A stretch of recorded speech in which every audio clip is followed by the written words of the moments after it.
wabarakatuh. Alhamdulillah, salatu wassalamu ala nabiyyina Muhammad sallallahu alaihi wasallam wa ala alihi wa sahbihi ajma'in, amma ba'du. Hamdan wa syukran billah, nahmadullah alladzi a'tana ni'aman katsiratan hatta qabilna al-hudur li adai salati subh bil jamaah. Selalu jamaah sekalian kita bersyukur kepada Allah Subhanahu wa ta'ala atas rahmatnya, nikmatnya, izinnya bahwa pada subuh pagi ini Allah izinkan diri kita diberikan kekuatan untuk melangkahkan kaki di masjid yang mulia ini, dan kita adalah orang-orang yang terpilih oleh Allah Subhanahu wa ta'ala. Dan tidak bukan naqulu biqaulil hamdulillah. Kenapa kita harus selalu bersyukur?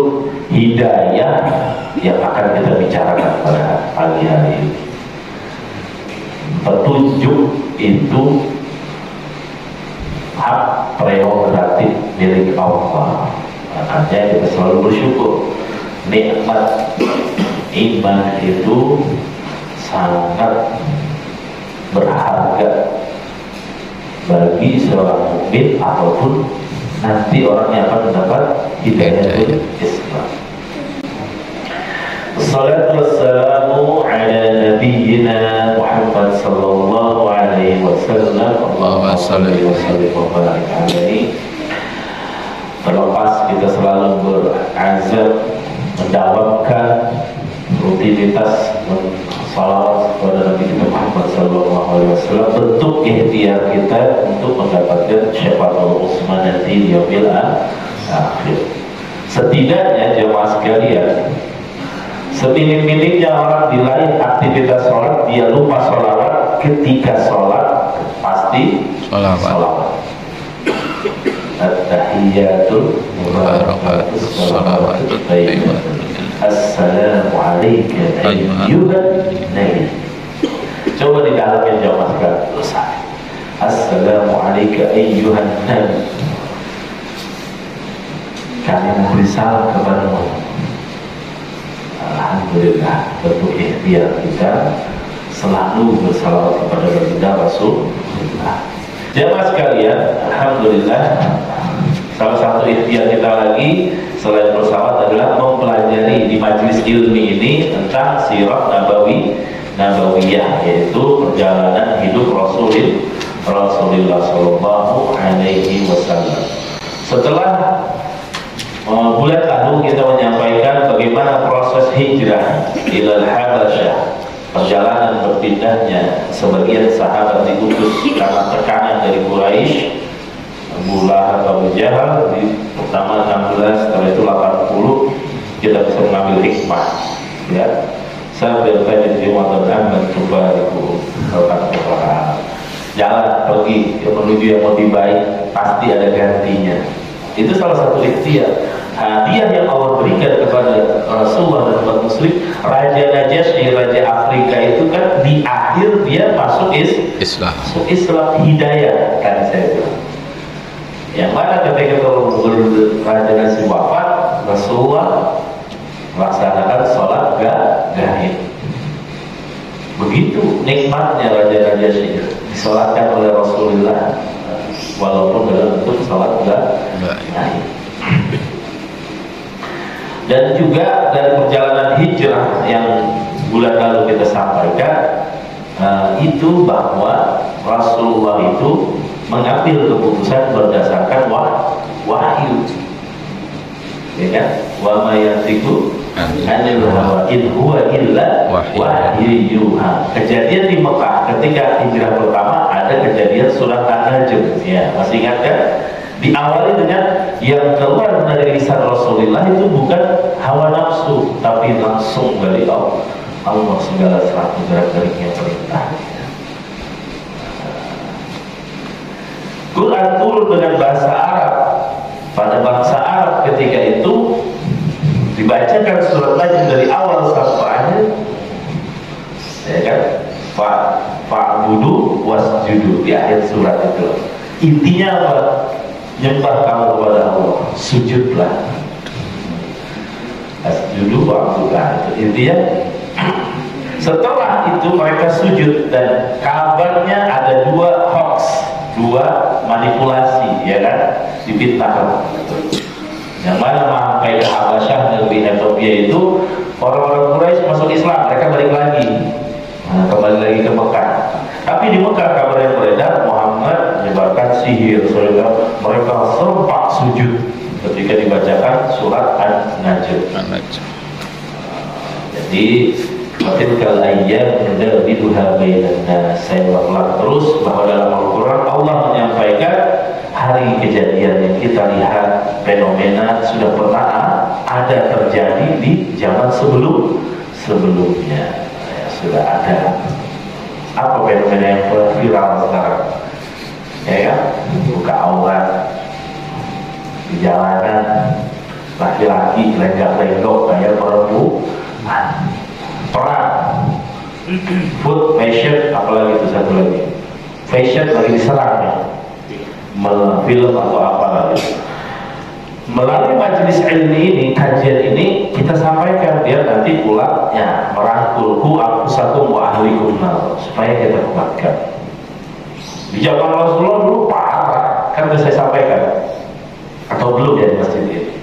Ini baru di jalanan. Mereka orang-orang Quraisy sebelum Nabi lahir itu ada peraturan, kalau nggak punya kain ihram, nggak beli kain ihram sama orang-orang itu, kain Quraisy itu, tawafnya bahasa Arabnya ariyah, uryan, bahasa Inggrisnya naked. Saya nggak berani ngomong bahasa Indonesia. Astagfirullah. Itu kemungkaran di Ka'bah, di Baitullah. Kalau udah naked berarti tanpa sehelai penampilan. Watilkal ayyam, fenomena yang kita lihat sebenarnya sudah terjadi. Makanya jangan kaget, tapi bentengi keluarga kita yang paling utama, anak didik kita, saudara kita, tanpa harus membenci mereka. Mereka mungkin karena belum dapat hidayah, petunjuk tidak hanya masuk Islam, taat akan syariat Islam pun hidayah. Yang terlelap tidur di semua, mengaku KTP-nya muslim bersyahadat, hidayah untuk sholat subuh yang Allah janjikan 2 rakaat itu seisi dunia lebih berharga dari itu, ya kan? Allah janjikan, tapi hanya yang di masjid ini yang mendapatkannya hari ini. Allahumma amin. Perjalanan hijrah ke Habasyah telah berlalu, masuk ke fase pemboikotan, yang mana yang selalu membela Rasulullah siapa? Paman beliau, Abu Talib. Di sini saya buat peta konsep ada sedikit, karena ya kita kajian-kajian seperti ini tidak terlalu banyak, yang penting sedikit ngena isinya. Fokusnya terjadinya ini jamaah sekalian di tahun ke-10.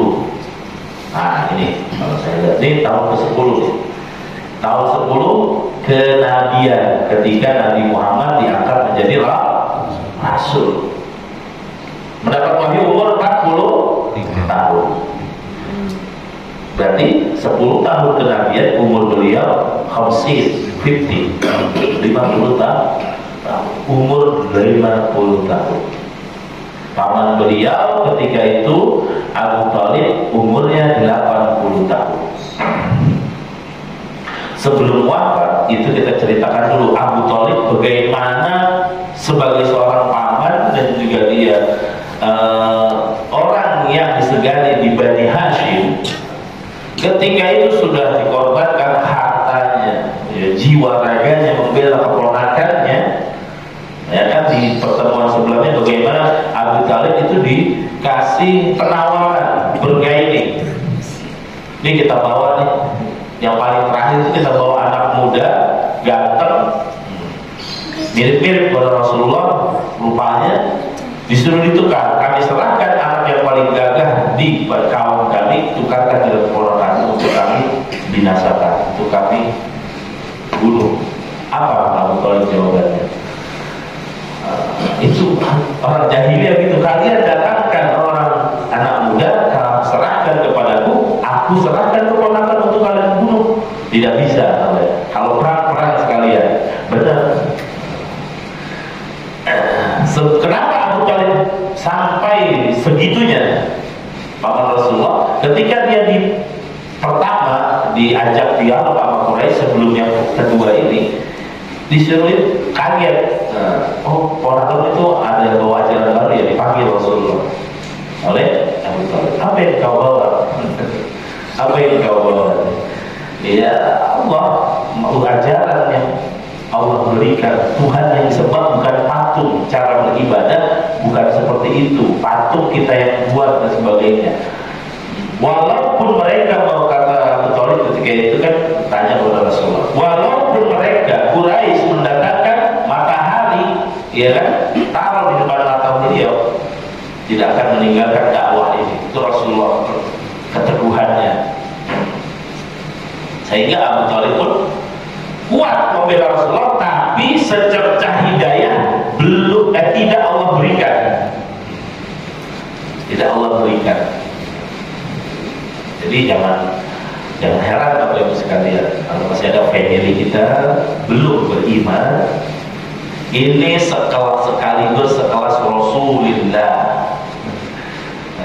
kekasih Allah, yang Allah jamin di surga, aman beliau, yang membela beliau, bahkan anaknya Ali dikorbankan untuk posisi tempat tidur Rasulullah ketika mau disergap oleh kafir Quraisy. Dapat hidayah nggak? Enggak. Begitu kuatnya Abu Thalib membela Rasulullah, sehingga di tahun ke-10 ini terjadi pemboikotan, intimidasi dan sebagainya. Jangan ada yang memasok makanan, berdagang, jual beli, transaksi kepada Bani Hashim. Bukan Abu Thalib aja, Bani Hashim, saudara, keturunan, cucu, seperti itu bahasanya. Jangan ada pernikahan, bahkan anak Rasulullah dibatalkan kan pernikahan. Namanya Abu Lahab Jalul. Gara-gara ini Rasulullah membawa ajaran agama Islam. Kurang lebih ada yang berbeda pendapat 3 bulan atau 6 bulan. Itu pemboikotan secara kuat di Mekah. Transaksi makanan, pernikahan, anak Rasulullah aja di cancel. Jadi Bapak Ibu sekalian, aplikasinya ke kehidupan kita, ada pertunangan, pernikahan, khitbah, belum ijab kabul, di cancel, jangan kecil hati. Sekelas Rasulullah aja anak putri beliau di cancel. Karena masalah keimanan dan akidah itu nomor 1. Setelah itu, sampai ketika pemboikotan, tidak ada pemasukan makanan, tidak ada transaksi, Abu Thalib sampai ada riwayat yang disampaikan kelaparan, nahan lapar berhari-hari tidak makan. Setelah masuk waktunya itu, sudah tidak ada pemboikotan,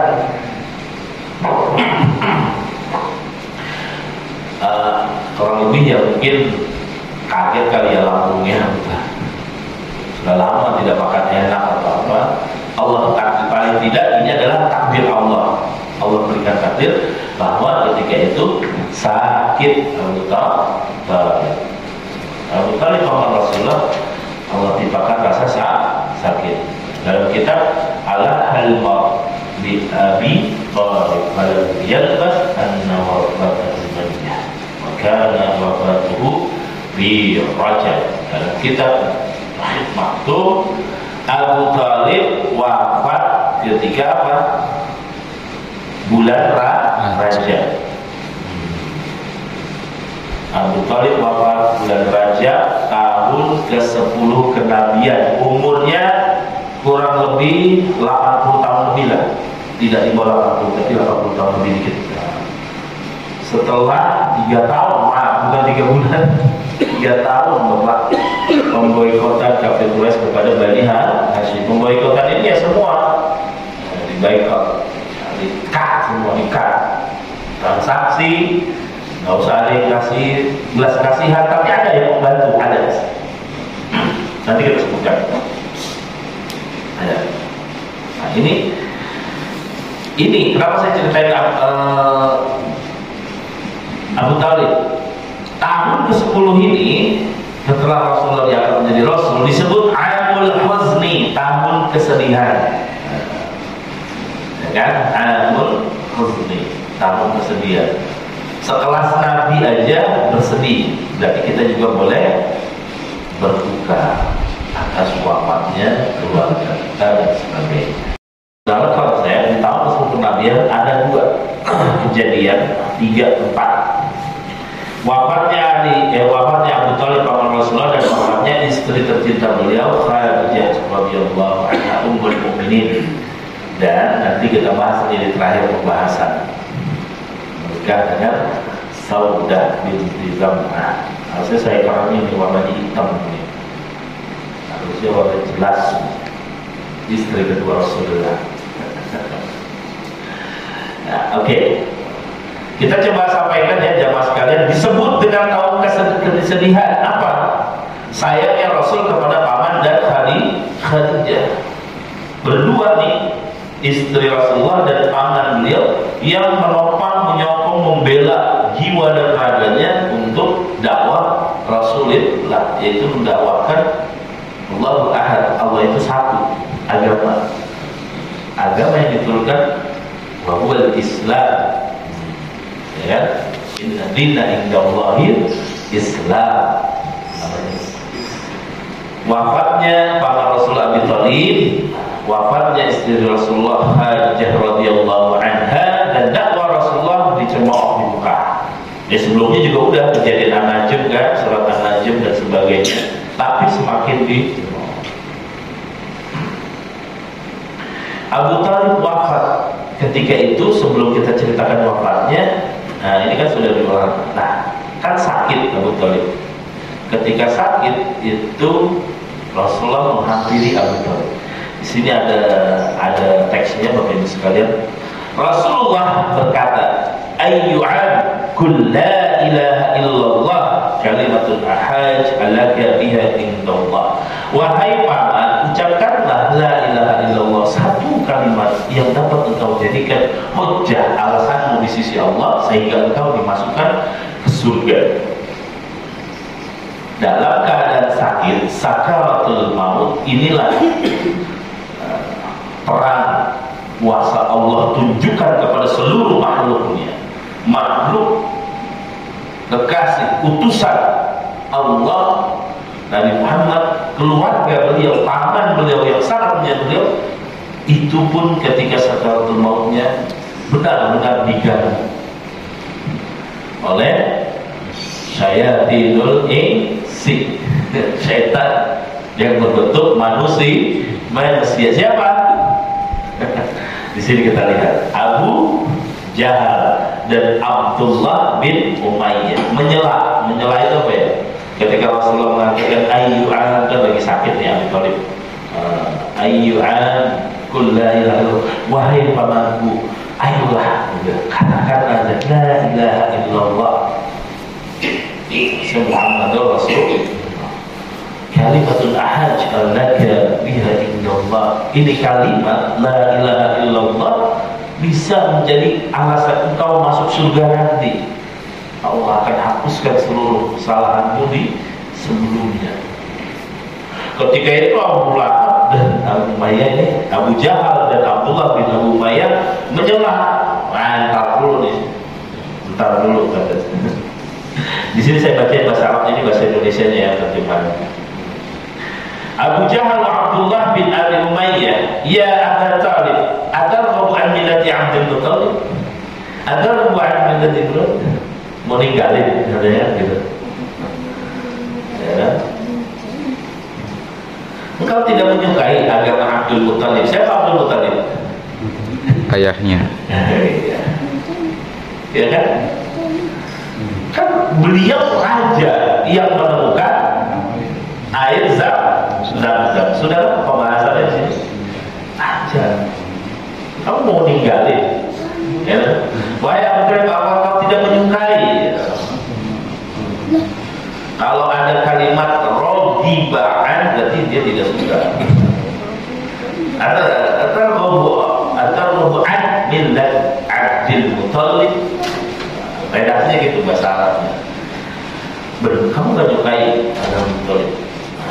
Sampai diulang-ulang, keduanya tidak pernah berhenti mengucapkan kata-kata ini sampai pernyataan terakhir yang diucapkan Abu Talib adalah tetap berada pada agama Abdul Muthalib.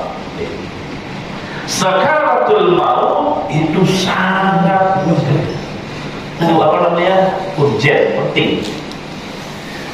Makanya kalau ada saudara family kita sudah kelihatan mau sakaratul maut, di telinganya aja pelan-pelan. Asyhadu an la ilaha illallah. Atau yang ini aja yang disampaikan kepada Allah. La ilaha illallah. Kalau bisa Muhammadur Rasulullah. Bahkan cukup sekali karena pikirannya kan sakar itu apa? Sakar, mabuk. Jadi susah menimangnya itu jemaah sekalian. Nah, jadi sampaikan biar dia fokus. Ketika itu Nabi Muhammad belum dalam posisi kekuatan penuh, baru ya yang ini aja disuruh pergi kan, hijrah ke Habasyah kan. Setelah itu masih dalam habis intimidasi pemboikotan 3 tahun. Nah, ketika Abu Talib umur 80 tahun ini menjelang wafat, itu benar-benar diganggu oleh syayatinul ins. Kalau jinnya kurang paham saya. Kalau syayatinul jin kan mengalir di aliran darah kita ya. Makanya sering-sering puasa, Senin puasa Pak. Bulan Muharram untuk menguatkan kita agar setan itu jauh dari aliran darah kita, memperkecil, mempersempit ruang gerak-geriknya. Kembali ke Abu Talib ini jamaah sekalian. Abu Talib terus diulang-ulang oleh Abu Jahal dan Abdullah bin Abi Umayyah. Atau Muhammad bin Abdul Muthalib, kamu mau ninggalin agama Abdul Muthalib bapakmu gitu. Terus begitu dan takdir Allah, wafatlah di akhir katanya apa? Tetap berada di dalam agama Abdul Muthalib. Wa kallama ummi ala millati Abdul Muthalib, ala millati Abdul Muthalib. Jadi bukan la ilaha illallah. Abu Talib itu di akhir hayatnya yang terucap dari lisannya ada millati Abdul Muthalib. Ya ketika itu Abdul Muthalib masih belum ada Rasulullah, maksudnya belum turun wahyu, masih menyembah patung. Ya sudah wafat kan? Wafat, Nabi Muhammad SAW bersedih dan terucap dari lisan beliau, waqala Nabi SAW la astaghfiranna laka ma annahu anka. Kata Rasulullah, maka mohon dan ampun kepada Allah. Nah itu Rasulullah sampai bersabda, saking sedihnya, la astaghfiranna laka, aku akan mohonkan ampunmu. Ya itu terucap saking sedihnya baginda Rasulullah. Bahkan ketika itu Allah langsung turunkan wahyu surat Taubah ayat 13. Surat Taubah ayat 13. Ma kita kecilkan. Nah, ma ada ma-nya yang lumayan lupa. Bisa beda penafsiran nanti. Spontanitas Rasulullah ketika Abu Thalib wafat, dari lisannya di akhir hayatnya tidak mengucapkan la ilaha illallah, tapi ala millati Abdul Muthalib. Rasulullah bersedih menangis dan memohon kepada Allah. Tawirun nalaka bihi annahu aku mohon kepada Allah ampunkan segala dosamu wahai paman. Turun ayat. Nah ini kan berkaitan kan.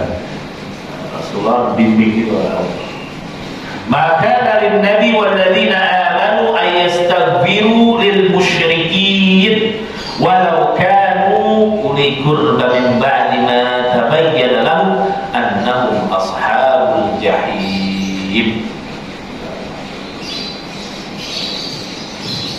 Tidak pantas bagi Nabi dan orang-orang yang beriman. Jadi bukan sekelas Nabi doang. Kalau kita sudah amantu billah, tidak pantas bagi seorang Nabi dan orang-orang yang beriman memohonkan ampunan kepada Allah bagi orang-orang musyrik.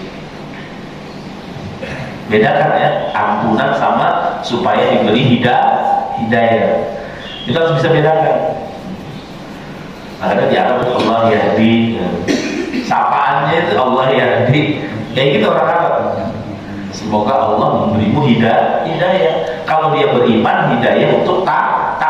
Kalau dia belum beriman, hidayah untuk dia mengimani keesaan. Tidak pantas bagi Nabi dan orang-orang beriman memohonkan ampunan kepada Allah bagi orang-orang musyrik, sekalipun orang-orang itu kaum kerabatnya, ya kan, paman kerabat. Setelah jelas bagi mereka bahwa orang-orang musyrik itu penghuni neraka jahanam. Dibilang keras, Al-Quran tegas.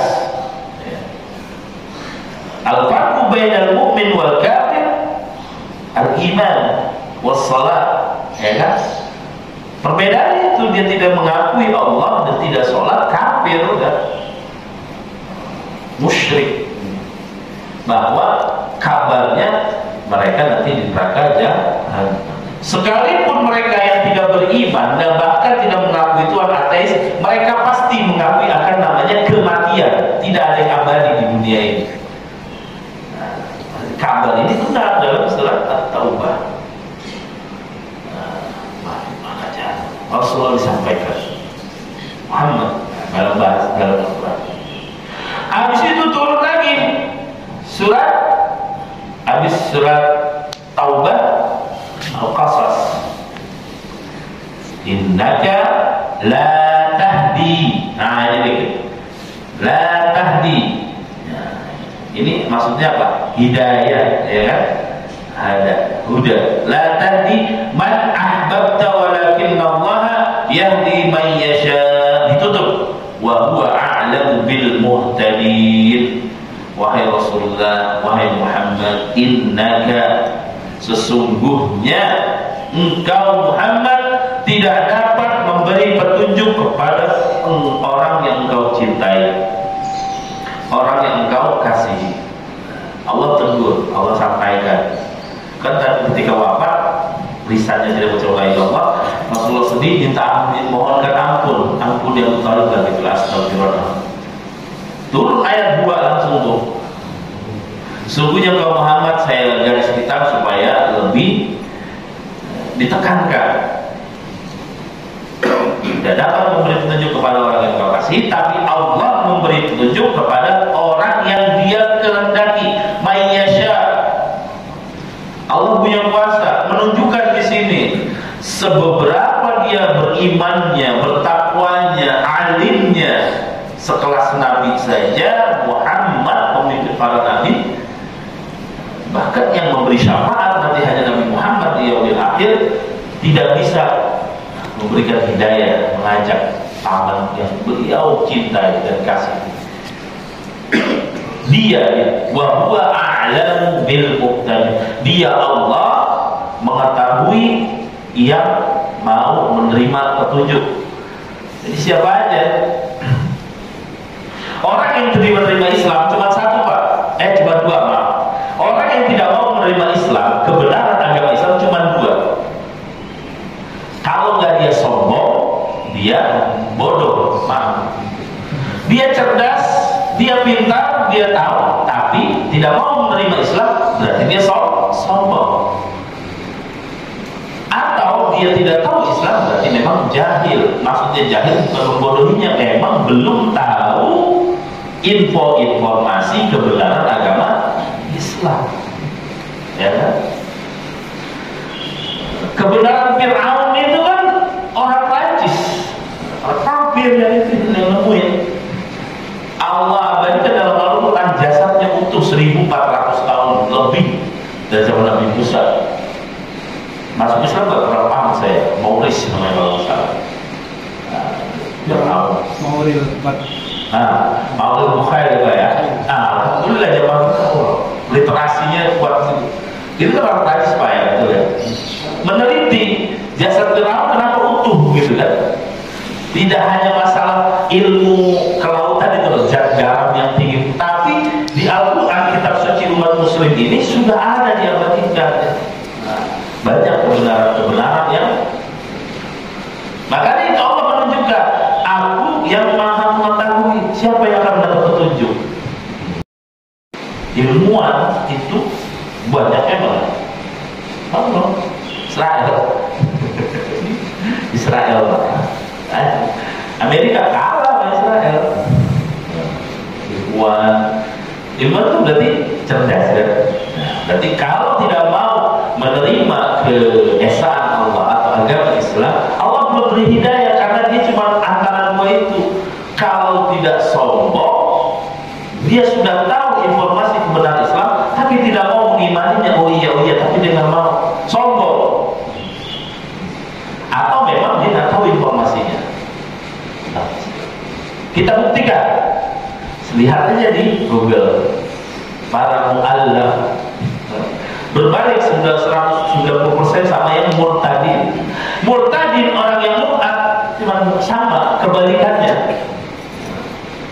Dia biasanya materi miskin. Makanya Rasulullah jangan sampai miskin banget. Miskin itu bukan yang penghasilan kecil, berarti dia kebutuhannya lebih banyak daripada penghasilannya itu. Sampai berusaha Alhamdulillah wasi'ah. Coba deh dirilis di YouTube atau di Google Bapak sekalian perbandingan orang yang murtad sama mu'allaf. Kalau dia mu'allaf pasti dia cerdas, ya kan? Dia hilangkan sifat kesombongan seperti itu. Nah, di sini jamaah sekalian kita sampaikan dari kisah Abu Thalib. Tahun kesedihan Rasulullah baru kehilangan Abi Thalib paman beliau. Terucapkan bisa memohonkan ampun. Lalu ketika itu wafatnya dalam keadaan kafir. Turunlah surat At-Taubah dan surat Al-Qasas. Poinnya lebih buat Qasas ini langsung to the point. Innaka kamu Muhammad sungguhnya tidak bisa memberikan hidayah kepada orang yang kau cintai. Walakin Allah yahdi man yasha, tapi Allah lah yang akan memberi hidayah kepada siapapun. Nah, kepada siapapun yang Dia kehendaki. Wa huwa a'lamu bil muhtadin, dan Allah Maha tahu mana orang yang harus dikasih hidayah. Nanti kaitannya dengan foto dan foto mereka keimanan, bahwa pembahasannya ketauhidan lagi nanti panjang. Kita lagi bahas sejarah. Jadi poinnya Bapak sekalian, hak prerogatif Allah itu adalah hidayahnya. Tugas kita apa? Sama seperti Nabi Ibrahim yang diperintahkan Allah. Ud'un nas lil hajj, panggil manusia untuk haji, ya kan? Wa ma yablughu sauti, kata Nabi Ibrahim. Emang suaraku nyampe ke seluruh dunia? Udah, wa ma 'alaika illal balagh. Ikutin sampai. Benar kan ibadah haji sekarang? Tugas kita sebagai seorang mukmin menyampaikan dengan santun, tanpa harus mencaci maki dan menjelek-jelek, karena kita negara hukum. Indonesia ada pemerintah, ada penegak hukum. Sampaikan dengan bijak. Kalau ditanya Islam ini, iya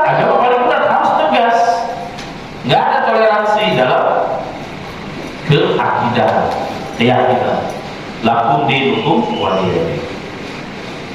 Tapi nanti saya akan lihat nih, toleransi di lain akidah, itu bagaimana yang dilakukan oleh namanya, nanti saya sampaikan. Nah, ini bahkan ditafsirkan hidayah yang mengantar seorang menerima dan melaksanakan tuntunan Allah bukanlah wewenang manusia, bukan wewenang kita atau dalam batas kemampuannya, tetapi semata-mata wewenang dan hak prerogatif Allah. Di sini Allah jelaskan hakikat tersebut dengan penegasan, sungguh engkau wahai Muhammad tidak dapat memberi petunjuk dalam bentuk hidayah taufik yang menjadikan seseorang menerima dengan baik dan melaksanakan ajaran Allah kepada orang yang engkau kasihi atau engkau cintai. Meski engkau sangat berhasrat untuk memberi petunjuk kepada kaummu, umatmu, engkau hanya mampu memberi hidayah irsyad, dalam arti memberi petunjuk dan memberitahu tentang jalan kebahagiaan. Ngasih tahu informasi aja, informasi masuk Islam itu agamanya ini enak gitu, bilang cara masuk rumah aja disuruh ketok 3 kali, karena kan ada WA dulu, kalau usah datang ke rumahnya, ada kan di rumah izin mau silaturahmi. Sampai mati tuh orang diurusin dalam Islam, pembagian warisannya enggak ujuk-ujuk bagi rata, enggak. Ada apanya Bapak Ibu sekalian? Ada aturannya dalam Islam. Laki-laki yang paling utama 2 kali lipat dari perempuan. Dibuktikan secara ilmiah oleh ilmu kedokteran dari nutrisi susu yang diberikan oleh seorang ibu. Dibuktikan itu dari asupan nutrisi anak laki-laki itu 2 kali lipat membutuhkan nutrisi dari ASI ibunya daripada anak perempuan.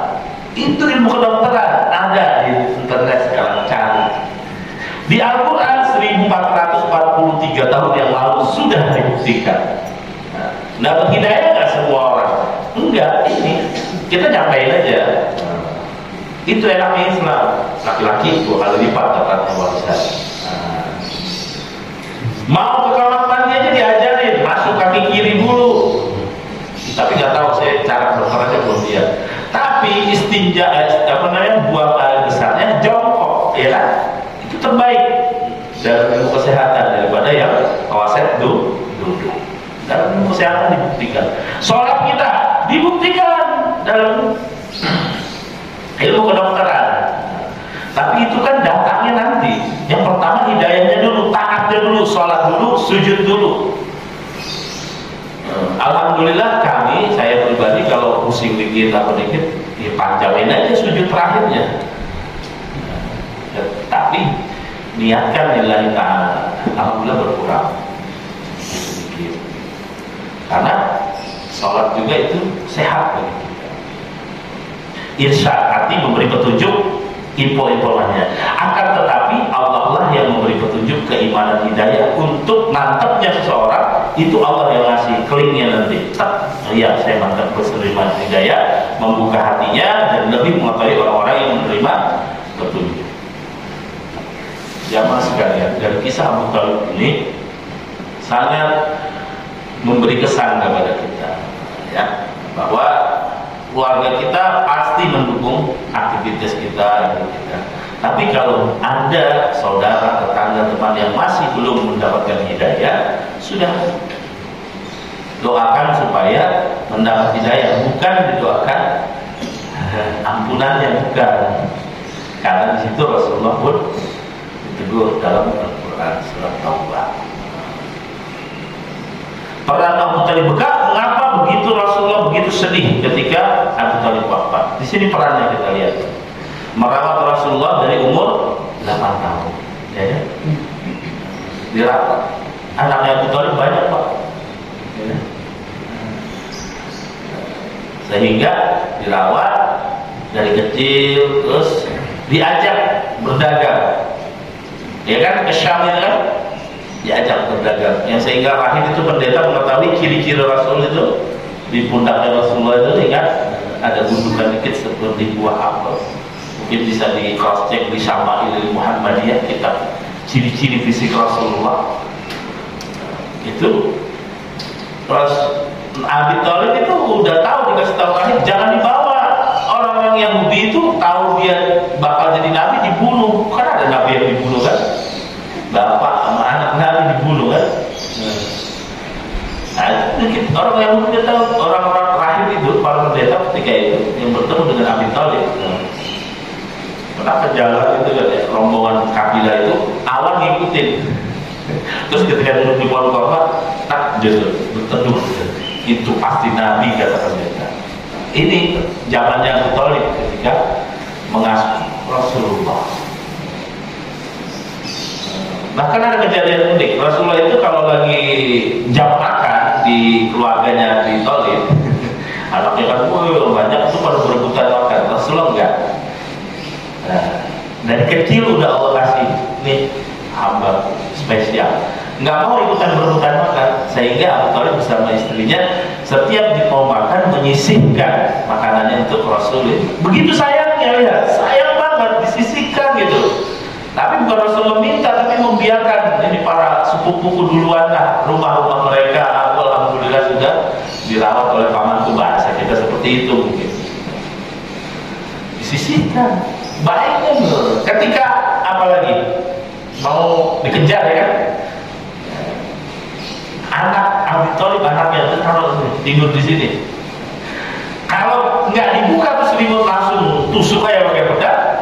Tapi kan takdir kamu beda, bahwa Ali itu nanti menjadi khalifah yang keempat, bahkan dia pintu ilmu lah gitu julukannya.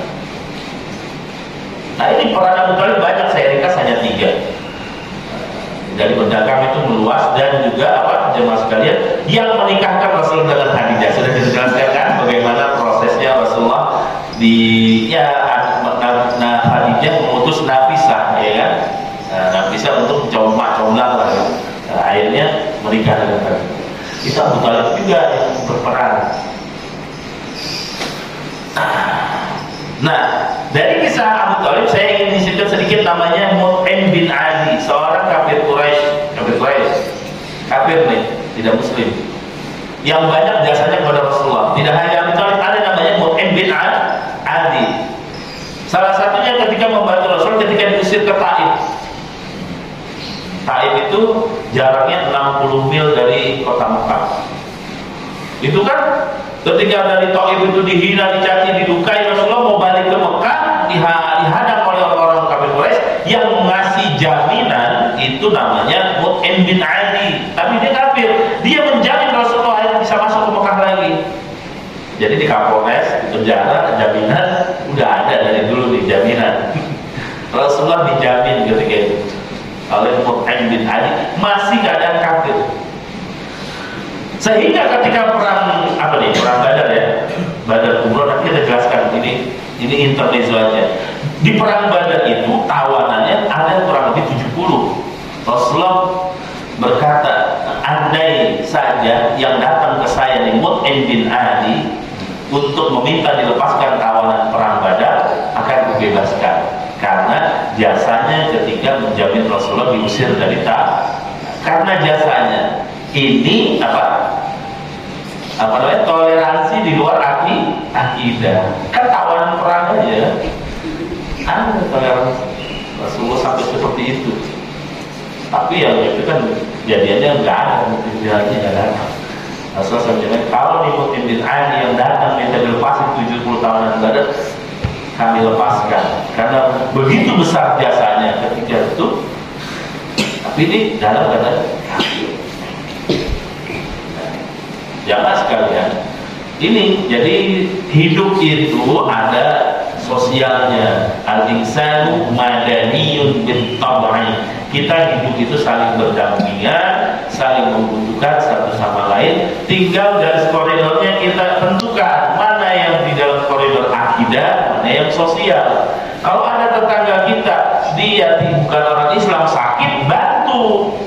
Ada informasi bantu. Justru bahkan yang biasa menolong kita untuk segala sesuatu, misalnya darurat, mau ke rumah sakit, ketika keluarga kita jauh tinggalnya, biasanya kan tetangga kita. Kalau Allah misalnya mereka masih belum muslim atau tidak Islam, itu kan sosial, membantu, kasih. Jangan sampai tetangga kita kelaparan. Atau belum kerja, anaknya udah lulus kuliah, ada informasi, setelah kita memberikan informasi kepada saudara muslim kita, kasih informasi supaya hidupnya juga berkembang dengan baik. Karena Allah itu punya sifat rahman, kasih. Allah itu kasih mu'minuhu wa kafiruhu hatta al-bahaim, sampai hewan pun Allah kasih rezeki. Mau kafir, mau mukmin itu manusia, Allah kasih rezeki. Tapi yang disayang yang taat dan beriman kepada Allah. Terakhir, nah ini hikmahnya berbuat baiklah kepada sesama manusia, muslim atau bukan. Lalu kita masuk ke Khadijah. Kan tahun kesedihan disebutnya, dua kejadian, tidak hanya Khadijah wafat 2 atau 3 bulan setelah paman Rasulullah wafat. Masih tahun ke-10, umurnya 65 tahun. Khadijah perannya. Jadi ketika itu biasanya Khadijah itu menunggu Rasulullah di pintu ketika datang dari aktivitas. Ketika sakit nggak kuat, sampai dikatakan, apakah engkau menyesal menikah dengan wahai Khadijah? Jawabannya, enggak. Aku menangis bersedih karena ketika aku wafat siapa yang akan menyokong harta dan sebagainya. Sedih banget itu. Perannya di sini beriman kepada Rasul sementara mayoritas kaum Quraisy kafir. Ingat, ketika menerima wahyu Gua Hira pulang, bayangin nggak pernah ketemu makhluk gede, namanya malaikat Jibril. Sayapnya ke timur, barat, kutubin, dipeluk Rasulullah. Iqra bismi rabbika, Isra, gitu kan? Pulang gemeteran, apa yang dilakukan Khadijah? Kagak ditanyain, diselimutin. Kalau bahasa kita, ditenangin, bikinin teh panas atau kopi kesukaan, begitulah. Itu kan fikih keluarga yang diajarkan Rasulullah. Nih istri yang the best itu begitu. Tungguin suami pulang, jangan sibuk main handphone. Dulu gak ada handphone memang, tapi kan banyak aktivitas lainnya. Itu Khadijah memberikan contoh, menyerahkan hartanya untuk mendukung dakwah Rasulullah, dikelola hartanya oleh Rasulullah. Dan yang paling spesial, melahirkan anak untuk Rasulullah. Qasim, Abdullah, Zainab, Ruqayyah, Ummu Kulsum, Fatimah. Abdul Ibrahim di mana Ustaz? Di anaknya Maria Kibti, ya, Mesir kalau salah ya. Cantik. Nah ini peran yang saya rangkum bahwa Khadijah, bagaimana Rasulullah sedihnya ditinggalkan, ya beriman ketika itu yang pertama kan Khadijah. Baru lari ke Ali, terus Abu Bakar dan seterusnya. Apa? Sedih, nangis. Ketika itu Abdurrahman bin Auf apa ya? Ya Rasulullah, engkau mengajarkan supaya kita tidak bersedih. Bukan begitu masalahnya, bro. Kalau bahasa kita sekarang, kita boleh bersedih, berduka, tapi tidak meratapi berlebihan. Wah, enggak, bukan begitu. Makanya adabnya orang takziah, ketika yang berduka ditinggalkan sama yang wafat, baik itu pasangannya atau orang tuanya atau kerabatnya, jangan ditanya. Rasulullah juga gitu, jangan ditanya, karena itu dalam kesedihan. Sabar ya, sabar, udah biarin peluk atau udah bacain doa untuk yang wafat. Nanti biarkan dia bercerita, biarkan yang berduka itu bercerita. Itu adabnya juga seperti itu. Ketika wafat Khadijah radhiyallahu anha, Rasulullah tambah bersedih. Nah disebutnya saking sayangnya Rasulullah kepada pamannya dan istri beliau tahun 10 dan wafat 2 orang tersebut yang mengayomi mendampingi dakwah Rasulullah, sedihlah Rasulullah. Makanya disebutnya Amul Huzni, dalam kitab itu disebut tahun kesedihan. Di sejarah dituliskan tahun kesedih. Terakhir sebelum kita tutup, ada testimoni sedikit. Menikahlah Rasulullah dengan Saudah binti Zam'ah. Di kitab ditulisnya menikah, tapi di riwayat itu sebenarnya Rasulullah tidak mau menikah. Apa sebabnya? Keluarga Rasulullah, ya Rasulullah, anakmu banyak, 6, anaknya 6, banyak, menikahlah. Gak mau, saking cintanya Rasulullah kepada Khadijah, dan menikahlah dengan seorang nenek. Inilah, jangan bawa candaan, ikuti sunnah Rasul. Istrinya 2 boleh, 2, 3, 4 kan boleh. Kalau mau benar-benar ikuti Rasulullah nih, istri keduanya umurnya 65 tahun, sudah pensiun kalau kerja ya Pak. 55 bahkan ya, 55, 58 swasta, 60 PNS atau kurang lebih 65. Kalau orang kerja udah gak kerja, nafkahin tuh. Ini perlu kita sampaikan. Tapi kalau mereka yang sanggup, alhamdulillah, karena populasi wanita lebih banyak.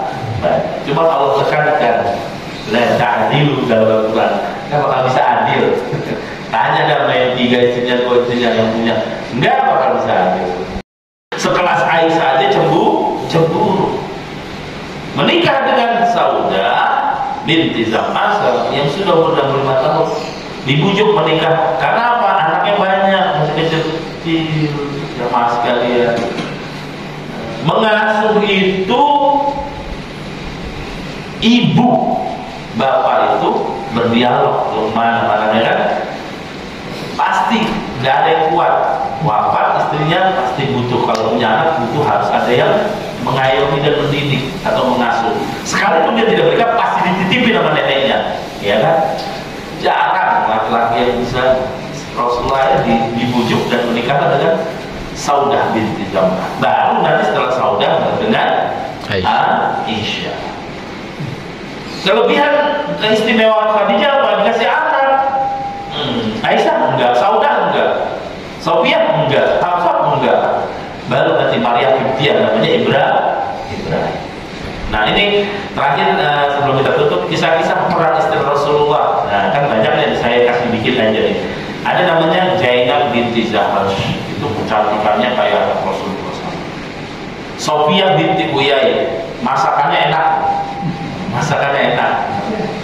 Aisyah paling sering diajak curhat.